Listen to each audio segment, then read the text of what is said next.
आज हमारा है डे 3 उदयपुर में और हम रेडी वेडी होके सब लोग जा रहे हैं। आज हमारा प्लान था उदयपुर में, मोस्टली हमने सारी चीज़ कवर अप कर ली है। तो हम थोड़ा उदयपुर से 13-14 किलोमीटर दूर है रायता हिल्स, जो हमने इंस्टाग्राम पे देखा है, बहुत हाइप है उसकी। तो हम जाके देखते हैं कि वो कैसा है कैसा नहीं, वहाँ जाके मैं आपको बताती हूँ। यहाँ से हमें दिखा रहा है 11 किलोमीटर। तो अब हम देखते हैं कि इंस्टाग्राम ने ऐसी हाइप कर रखी है, सच में अच्छा।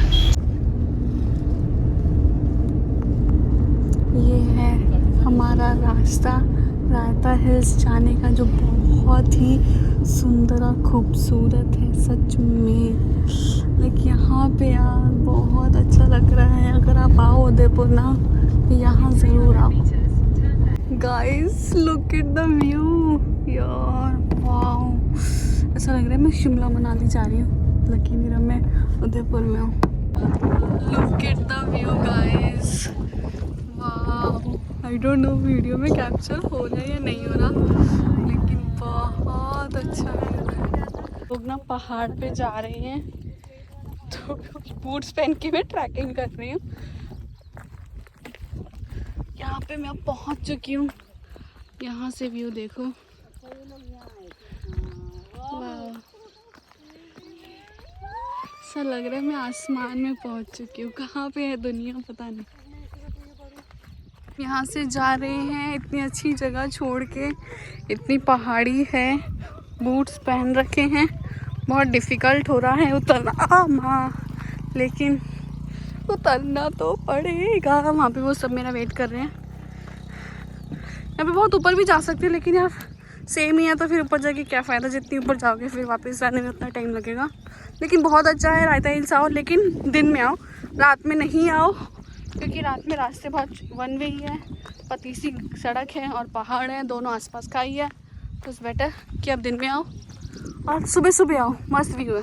चलो अब नेक्स्ट लोकेशन पे मिलते हैं। सज्जनगढ़ फोर्ट, जिसको हम मानसून पैलेस भी कहते हैं, ये टिकट विंडो है। यहाँ पे टिकट प्राइस है 174 पर पर्सन, और अगर आपके पास कार है तो 338। तो मैंने 12 टिकट के लिए यार 5 टिकट ली हैं और एक कार का। तो टोटल मेरा प्राइस आया 1209 की, हमारे सज्जनगढ़ फोर्ट के। यहाँ से गाइड भी मिलते हैं। अब हम आगे जाते हैं, फोर्ट तक गाड़ी जाएगी, लेट्स सी। मैं पहुँच चुकी हूँ सज्जनगढ़ फोर्ट, और इधर का रास्ता ना कुछ ऐसा है, पूरा पहाड़ के ऊपर है।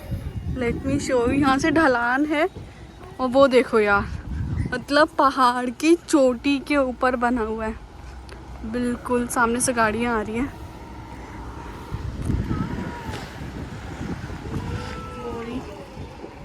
ये पूरा पहाड़ पे बना हुआ है, रायता हिल से भी ऊपर है ये व्यू गाइस। यहाँ पे भी आना मस्त है। ये बाहर का व्यू, अभी मैं अंदर गई नहीं हूँ, लेकिन यहाँ पे ना जिसको अच्छी ड्राइविंग आती है और अपने ही कन्वेंस से आओ, क्योंकि बहुत ऊपर है। टैक्सी वाले बहुत रैश ड्राइविंग करते हैं लोग, क्योंकि सामने सारे कितना रैश ड्राइविंग कर रहे हैं। अब हम ऊपर पहुँच चुके, बहुत लंबी चढ़ाई पे, जो बहुत लोग हैं। वो फोर्ट है, फ्लावर्स गाइस, मस्त है, ग्रीनरी है, बहुत अच्छा है। पूरा उदयपुर दिखता है सच में, पूरा ऐसा लग रहा है पूरी दुनिया मेरे नीचे और मैं ऊपर। पर यहाँ पे ना गाइड नहीं मिला यार, हमें ना शायद नीचे से करना था, ऊपर हमें गाइड नहीं मिल रहा। शायद किसी ने कर भी नहीं रखा है। बट यहाँ पे बहुत अच्छा है, बहुत सोच समझ के बनाया होगा ये महल जिसने बनाया। अब खुद ही यहाँ की सारी स्टोरी जाननी पड़ेगी। चलो चलते हैं, बताती हूँ मैं आपको। पूरी चढ़ाई है, बूट्स पहन के गलती करी लग रहा है, लेकिन कोई बात नहीं, चलते। कितना छोटा लग रहा है। एंट्री, ये एंट्री है। यहाँ के Maharana Sajjan Singh with his adviser. ये फोटोज़ हैं, काफ़ी सारे ट्रीज़ हैं, उनकी फ़ोटोज़ हैं। और ये महाराजा थे जो यहाँ के, उनकी है। ये फाउंटेन्स लगे हुए हैं जो बागोर की हवेली में लगे थे ना, वैसे ही लगे हैं। ऊपर का स्ट्रक्चर काफ़ी अच्छा है, फोटोज़ लगी हुई हैं, यहाँ के पेड़ पक्षी सब। तो बर्ड की फ़ोटो, लेपर्ड, इजी। यहाँ पे इन्होंने टीवी चला रखा है। ये भी सब कुछ पुराने ज़माने के इन्होंने पक्षी लगा रखे हैं, पेड़ पक्षी सब कुछ। और ये वीडियो शायद लोगों की है।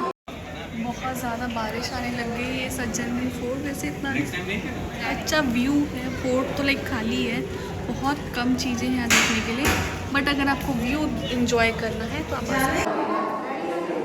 यहाँ अब हम चित्तौड़गढ़ के फोर्ट में आए हैं। बहुत बारिश है तो उसके साथ में ना हमें एक म्यूज़ियम दिखा है जिसमें बहुत सारी तलवारें, बंदूक ये सब रखी हुई हैं। ये इंडोर था तो हमने सोचा पहले चलो इंडोर कवर करते हैं। मेरे जूते भीग चुके हैं, नंगे पैर घूमना पड़ रहा है शूज़ हाथ में लेके। इंडोर है, ठीक ठाक है, उतना खास नहीं है। यहाँ पे क्या है? हाँ, ये शमशान घाट है। ये सामने जो गेट दिख रहा नहीं है, ये जौहर का पहला गेट है। अलाउद्दीन खिलजी के समय रानी पद्मावती का जौहर हुआ था 16,000 औरतों के साथ। और वो सेकंड जौहर गेट है जहाँ से उदय सिंह जी की मदर थी रानी कर्णावती, संग्राम सिंह की पत्नी। जब गुजरात के बहादुर शाह ने हमला किया था 1535 में, तो रानी कर्णावती ने नॉर्थ इंडिया में एक राखी का धागा भेजा था। इंडियन हिस्ट्री में पढ़ाया जाता है कि वो बाबर के लड़के हुमायूं के पास गया, वो गलत स्टोरी है। राखी तो भेजी थी लेकिन हुमायूं को नहीं। चित्तौड़गढ़ से 120 किलोमीटर एक प्रतापगढ़ है, प्रतापगढ़। तो प्रतापगढ़ के राजा थे रावत बाग सिंह, उनको राखी भेजी थी। आप किले का फर्स्ट गेट देखा आपने, पाडलपोल गेट, उस गेट के लेफ्ट में छोटा सा एक रावत बाग सिंह का समाधि बना हुआ है। 1535 में शहीद हुए थे। गाइस मैं आई हूँ चित्तौड़गढ़ पैलेस। यहाँ पे बहुत सारे मंकीज़ हैं और यहाँ पे ना वो स्टोरीज़ हैं लाइक सती प्रथा जो होता था, स्टोरीज़ जो हम सुनते थे ना, पद्मावत वाली जो मूवी देखी थी खिलजी राजा वाली, वो सारी स्टोरीज़ यहाँ पे काफ़ी अच्छा है। हमने प्रॉपर गाइड किया तो हमें समझा रहे हैं ना, तो हमें समझ में आ रहा है कि लाइक पहले के टाइम में कैसे होता था, कैसे नहीं होता था। बारिश वाली है, बहुत बुरा हाल है, पर तब भी हम जा रहे हैं। चलो आगे और जाते हैं, रास्ता बहुत बेकार है। ये यहाँ पे जो सती प्रथा होती थी ना, जो रानी अपने आप को करती थी, पहले इधर स्नान करती थी और वो वॉल है वहाँ पे एक सेनापति है, उनका घर था वो। पैलेस है और ये यहाँ घोड़े वोड़े बांधते हैं यहाँ पे। रानी पद्मिनी बहुत सुंदर थी, उसका पानी पीती थी, उनके गले में दिखता था। तो इतनी सुंदर रानी के बारे में जब अलाउद्दीन खिलजी ने बात सुनी, तो अलाउद्दीन खिलजी ने चित्तौड़ फोर्ट के अंदर एक लेटर लिखा महाराणा रतन सिंह को, और लेटर में रानी पद्मिनी का जिक्र किया। उसने कहा कि हिंदुस्तान में महिलाओं को देवी माना जाता है, हम आपकी देवी के दर्शन करना चाहते हैं, लेकिन मेवाड़ के अंदर एक राजपूत औरत में पर्दा प्रथा होती है, मास्क। राजपूत लेडीज अपना फेस अपने हस्बैंड के अलावा किसी को दिखाती नहीं है। तो मुस्लिम आक्रमण रोकने के लिए, फाइट रोकने के लिए जाति का प्रतिबिंब दिखाया गया सिल्वर फेस पर है ना गाइस, वो क्रिस्टल पैलेस है, लाइक वो जो वाइट कलर का, जितनी ज़्यादा धूप पड़ती है ना उसमें अलग अलग कलर्स आते हैं। ये ऐसा मुझे गाइड भैया ने बताया। यहाँ पूरा पद्मिनी पैलेस का सेकंड पार्ट है, सुनने में आता है वो बहुत खूबसूरत थी। हमने पद्मावत देखी है, सामने टनल है, लकड़ी की बोट। ओके, अच्छा, पद्मिनी महल में जाने का रास्ता यहाँ से था बोट के थ्रू, बट हम तो यहाँ से जा रहे हैं वॉक करके। रानियों की भी ठाट बाट थी गाइस।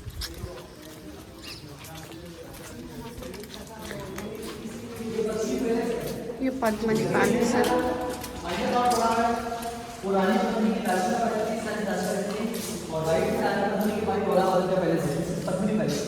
ये रानी का समर पैलेस है, एक मूवी को लेके प्रॉब्लम है ना। ये रानी पद्मावती जी हैं, उनकी दासियों के रूम्स हैं। जब राजा वगैरह आते तो यहाँ बैठ के वो उनका फूलों से स्वागत करती थी। ये रूम्स बनाए हुए हैं, ये इतने रूम्स थे उनके, प्रॉपर रूम। और आगे वॉशरूम है। चप्पल चेंज कर लिए क्योंकि मेरे जूते टूट चुके थे, बारिश आ रही है इतनी यहाँ पे। यहाँ पे वॉशरूम, ये रानी के टाइम का वॉशरूम। जब महिलाओं से कोई गलती होती ना तो लेडीज पे हाथ नहीं डालते, उनको बंद कर देते। अच्छा, पनिशमेंट रूम में महिलाओं को पहले मारते नहीं थे, उनको बंद कर देते थे, यहाँ पे बंद कर देते हैं गाइस।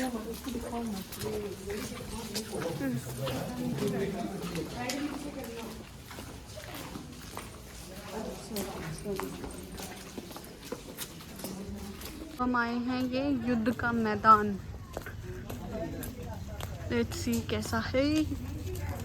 ये सारे ना थोड़ी थोड़ी दूर में है, लाइक 10-15 मिनट के दूर में। आई थिंक यहाँ पे युद्ध हुआ था। Don't know the story. जितने भी राज परिवार के लोग थे मेवाड़ के, वो सूर्यवंशी थे। सूर्यवंशी राजा लोगों का जो मेन गेट है वो ईस्ट की तरफ है, ये पूर्व दिशा की तरफ है। तो सूरजपोल गेट के नाम से गांव बसा हुआ है। सूर्यवंशी है। अब राजपूत है आप,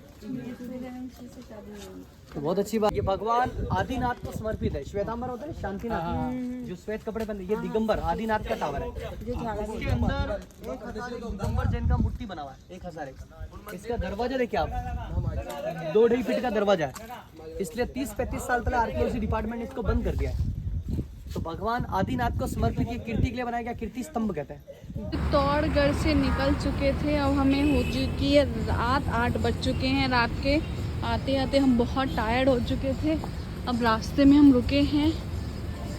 ये विलेज रेस्टोरेंट है, ये प्योर वेज है। ये लाइक थोड़ा गांव जैसा बना रखा है। यहाँ पे ये पिज़्ज़ा वीज़ा सब कुछ दिखा रखा है।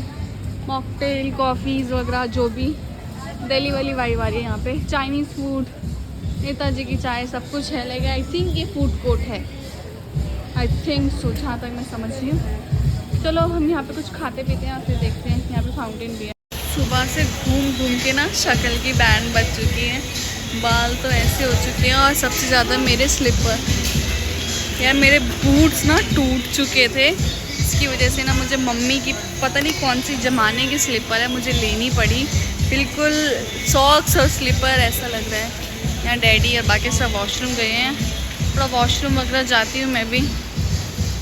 भूख तो नहीं लग रही, 8 बज रहे हैं। अगर मैं कुछ खा पी लूँगी ना तो वही होगा, रात का डिनर नहीं हो पाएगा। यहाँ पे लोग तो बहुत कम है, देखो क्या करते हैं। अब हम लोग राजस्थानी स्टाइल में बैठ चुके हैं, ज़मीनों पे बैठे हैं। लुक एट, ज़मीन भी नहीं लेके ऐसा लगता है पता नहीं गोबर से लीपा है क्या है, I don't know. Proper Rajasthani look है। ये छोटा सा सोफ़ा है, अब हम बैठे हैं। ये पगड़ी पहन ली है डैडी ने। कैसे लग रहे हैं डैडी? मैं ट्राई करती हूँ। गाइस लुक एट मी, मैंने ना पगड़ी लगाई है। मुझे बताना कमेंट में मैं कैसी लग रही हूँ।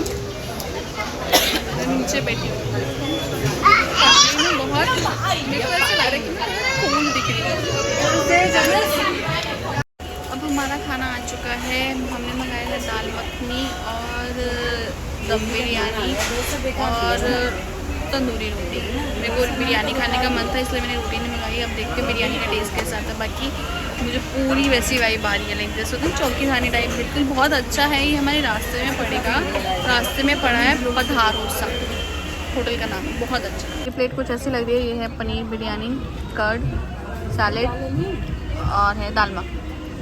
ये इसमें आई थी और ये सब लोग खा रहे हैं, एंजॉय कर रहे हैं। इससे ऑर्डर करी है कोल्ड कॉफ़ी जो बहुत टेस्टी है। इतने अच्छे वेदर में कोल्ड कॉफ़ी पीने का मज़ा ही कुछ। मेरी फेवरेट कोल्ड कॉफ़ी खा लिया, लेकिन मेरी सिस्टर को भूख लगी। उसने कहा मुझे पिज़्ज़ा खाना है, उसके लिए मैंने पिज़्ज़ा ऑर्डर करा है। ये पिज़्ज़ा की शक्ल कुछ ऐसी। कौन सा लार्ज? मीडियम मीडियम मीडियम है। नो नो नो, देखो ये सब पहले बोल चुके थे हमें नहीं खाना, अब ये सब कह रहे हैं इधर ले आओ, इधर ले आओ। वही इंसान है, वही सबसे पहले इंसान मांग रहे हैं एक स्लाइस दे दो। तो ऑलमोस्ट हमें ना 2-3 घंटे हो चुके हैं, तो हमने लगा चलो डिनर भी कर लिया। काफ़ी अच्छा डिनर था, अच्छा एक्सपीरियंस था। पीछे है, अब हम जा रहे हैं। रात के बज चुके हैं 10:15 और कल मेरा बर्थडे है और मैं अपने बर्थडे का केक खुद ही पूछ रही हूँ कि भैया आपके पास केक है क्या? वाह क्या दिन आ गए। कोई नहीं, आई थिंक अडल्टहुड इसे ही कहते हैं। चलो अब हम जा रहे हैं, रात के 10 बज रहे और मेरा फ़ोन, मेरा फेस रात में क्यों चमक रहा है? लगता है लाइट का कमाल है।